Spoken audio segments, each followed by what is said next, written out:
الحمد للہ وکفا وسلام علی عبادہ الذین اصطفا اما بعد فاعوذ باللہ من الشیطان الرجیم بسم اللہ الرحمن الرحیم قل اعوذ برب الناس صدق اللہ العظیم۔ آج انشاءاللہ ہم سورۃ الناس کی تفسیر کریں گے اور ترجمہ انشاءاللہ کریں گے تاکہ جو ہے وہ ہمیں اپنی نمازیں ٹھیک کرنا آ جائیں۔ انشاءاللہ آخر کی پوری 10 صورتوں کی تفسیر چلے گی۔ اعوذ باللہ من الشیطان الرجیم بسم اللہ الرحمن الرحیم۔ شروع اللہ کے نام سے جو بڑا مہربان نہایت رحم کرنے والا ہے۔ قل اعوذ برب الناس، میں پناہ مانگتا ہوں سب لوگوں کے پروردگار کی، یعنی میں اللہ کی پناہ میں آتا ہوں۔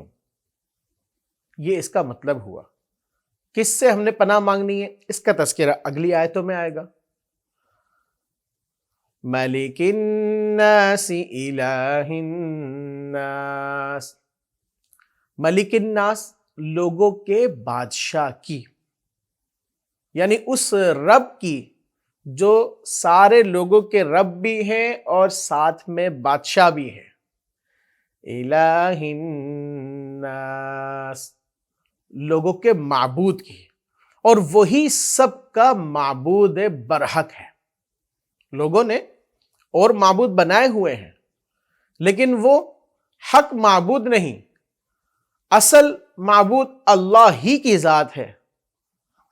من شر الوسواس الخناس، اس وسوسہ ڈالنے والے کے شر سے جو وسوسہ ڈال کر پیچھے ہٹ جائے۔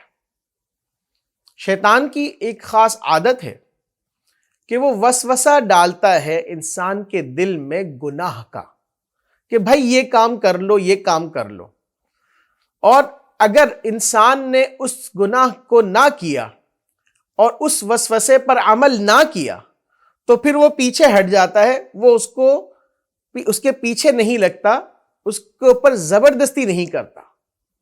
یہ تھوڑی سی سمجھ لیجئے ہمارے کرنے کی چیز ہے۔ تو لہذا ہم اگر کریں یہی کہ ہم جب بھی ہمارے ذہن میں کسی بھی گناہ کا ہمارے ذہن میں اگر آئے کہ مجھے یہ گناہ کرنا چاہیے، وسوسہ آئے تو فوراً آپ نے جو ہے وہ اس کو جھٹک دینا ہے اور اس کی بات نہیں ماننی، تو وہ پیچھے ہٹ جائے گا۔ ایک حدیث مبارکہ میں آپ کو بتا دوں کہ آپ صلی اللہ علیہ وسلم کا ارشاد ہے کہ جو بچہ بھی پیدا ہوتا ہے اس کے دل پر وسوسہ ڈالنے والا شیطان مسلط ہو جاتا ہے۔ جب وہ ہوش میں آ کر اللہ تعالیٰ کا ذکر کرتا ہے تو یہ وسوسہ ڈالنے والا پیچھے ہٹ جاتا ہے، اور جب وہ غافل ہو جاتا ہے تو دوبارہ آ کر وسوسہ ڈالتا ہے۔ تو جب یہ حدیث مبارکہ کے الفاظ آ گئے تو ہمیں ہمت کرنی چاہیے، ہمیں اس شیطان کے وسوسے میں نہیں آنا چاہیے، اور ہمیں اللہ کی طرف اس وقت فوراً متوجہ ہو جانا چاہیے۔ الذی یوسوس فی صدور الناس، جو لوگوں کے دلوں میں وسوسہ ڈالتا ہے۔ شیطان کون؟ جو لوگوں کے دلوں میں وسوسہ ڈالتا ہے۔ اب وہ ہے کون؟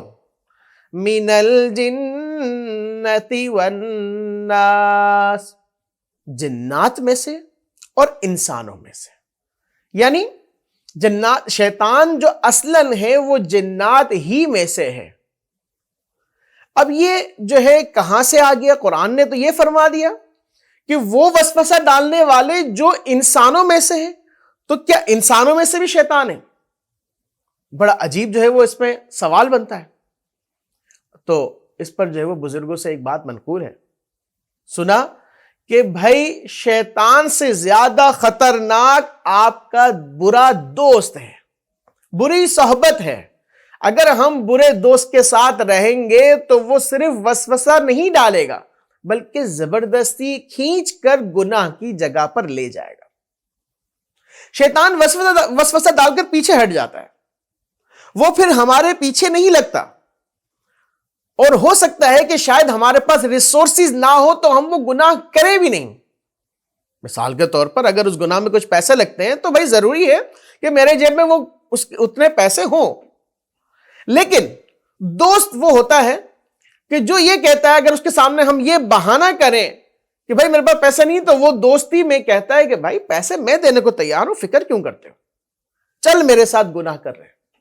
تو لہذا ہمیں بری صحبت سے بچنا ہے. یہاں پر تذکرہ جو آیا ہے کہ لوگوں میں سے جو شرط ڈالتے ہیں تو یہ وہی لوگ ہوتے ہیں کہ جو برے جو ہے صحبت والے ہوتے ہیں، ان کی ہیبٹس بری ہوتی ہیں. ہمیں ان سے بچنا چاہیے، ان کی دوستی سے بچنا چاہیے، اور ان کے پاس آنے جانے سے بچنا چاہیے. اب یہ کون لوگ ہوتے ہیں؟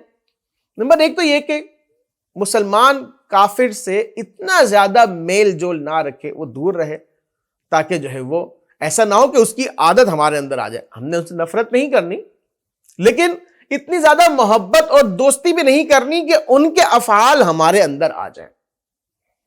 اور اسی طرح کوئی بھی وہ آدمی کہ جو گناہوں میں مبتلا ہے، آپ کو نظر آتا ہے ظاہری طور پر گناہوں میں، باطنی طور پر تو کسی کے بارے میں ہم کچھ نہیں کہہ سکتے کہ کون کیسا ہے کون کیسا نہیں ہے، البتہ جو ظاہری گناہ میں مبتلا ہے تو لہذا ہمیں اس سے بھی بچنا ہے. ایسا نہ ہو کہ اس کی صحبت میں جا کر ہم بھی گناہگار ہو جائیں. اللہ تعالیٰ عمل کی توفیق عطا فرمائے. وآخر دعوانا الحمدللہ رب العالمین.